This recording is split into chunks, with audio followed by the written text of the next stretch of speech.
தான். நம்பர் 1 வந்து 9 பாசுரமே கொண்ட திவ்ய பிரபந்த பதிகம் எது? 9 பாசுரமே கொண்ட திவ்ய பிரபந்த பதிகம். இது வந்து இன்னும் கொஞ்சம் ஈஸி. இதுக்கு ரொம்ப அலையாமல் முதலாயிரத்தில் தேடலாம்.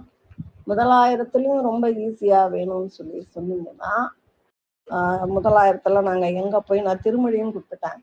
திருமொழின்னும் பொழுது பெரியாழ்வார் அல்ல அப்படின்றத மட்டும் நான் கொடுக்குறேன். பெரியாழ்வார் திருமொழி அல்ல. முதலாயிரத்தில் பெரியாழ்வார் திருமொழி அல்ல, பட் திருமொழி 9 பாசுரமே கொண்ட திவ்ய பிரபந்த பதிகம். 2வது பார்க்கடல் வண்ணன், பெரிய ராதம் போட்டு சொல்லுவோம் இல்லையா, திருப்பார்கடல் வண்ணன் என்று எப்பொழுதும் எல்லோரும் சொல்ல, ஆண்டாள் மட்டும் பார்க்கடல் வண்ணன் என்று சொன்ன பாசுரம் இது. பார்க்கடல் சின்னரா, ஓகேவா, சின்னரா போட்டு பார்க்கடல் வண்ணன், பார்னா பார்க்கறாப்பல, பார்க்கடல் வண்ணன் சொன்ன அந்த பாசுரம் எது? அடியன் ஸ்ரீமதே ராமானுஜாய நமக. பதில்: 9 பாசுரங்கள் கொண்ட பதிகம். முதல் ஆயிரத்தில் குலசேகர ஆழ்வார் அருளிச் செய்த பெருமாள் திருமொழியில் 3ஆம் திருமொழி.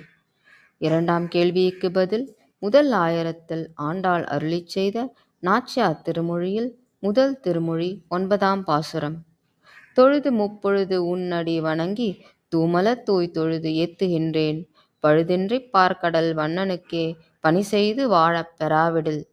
இங்கு பார்க்கடல் என்று சின்னரா பயன்படுத்தப்பட்டுள்ளது. பார்க்கடல் என்றால் கடல் சூழ்ந்த உலகம், பார் என்றால் பூமியை குறிக்கிறது. பார்க்கடல் என்று பெரியரா பயன்படுத்தினால் பெருமாள் சயனித்திருக்கும் திருப்பார்கடலை குறிக்கும். பாசுரத்தின் பொருள்: மன்மதா, காலை மதியம் மாலை என்று 3 காலங்களிலும் தொழுது உன் திருவடிகளை வணங்கி தூய மலர்களால் அர்ச்சித்து துதிக்கின்றேன். குறையில்லாமல் பார்க்கடல், அதாவது கடல் சூழ்ந்த பூமியில் பள்ளி கொண்டிருக்கும் உனக்கு சேவை செய்யும் பாக்கியத்தை நீ ஏற்படுத்தாவிடில், நான் அழுது அழுது அலம் வந்து அம்மா வழங்க ஆற்றவும் அது உனக்கு உரைக்கும் கண்டாய். உழுவதோர் எருதினை நுகங்கொடு பாய்ந்து ஊட்டம் இன்றி துறந்தால் ஒக்குமே.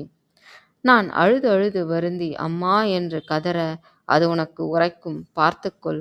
உன்னுடைய இந்த செயல் ஏறுழும் ஒரு எருதை பயன்படுத்திய பின் அதை தடியால் தள்ளி தீனியில்லாமல் துரத்துவதற்கு ஒப்பாகும் என்பது இந்த பாசுரத்தின் சாரம். நன்றி. சர்வம் கிருஷ்ணார்ப்பணம்.